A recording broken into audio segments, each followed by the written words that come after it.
সুতরাং কোরআনের জন্যই সব। আমার আল্লাহ কোরআন দিবেন কাদেরকে? মানুষকে। ইন্নী জাইলুন ফিল আরদি খলিফা, খলিফাকে কোরআন দিবেন। এজন্য আল্লাহ পৃথিবী বানালেন, পৃথিবীর সবকিছু তৈরি করলেন।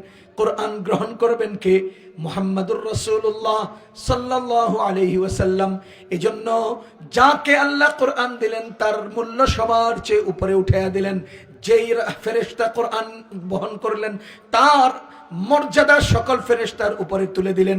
যেই রাত্রে কোরআন নাজিল হলো সেই রাত্রের মর্যাদা সবার সকল রাত্রির উপরে উঠিয়ে দিলেন। যেই মাসে কোরআন নাজিল হলো সেই মাসের মর্যাদা সবার উপরে তুলে দিলেন। যেই জাতির উপর কোরআন নাজিল হলো সেই উম্মতে মুহাম্মাদি তথা আমাদেরকে আল্লাহ সবার উপরে মর্যাদাশীল করে দিলেন।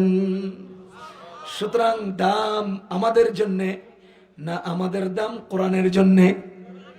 কথা বলেন।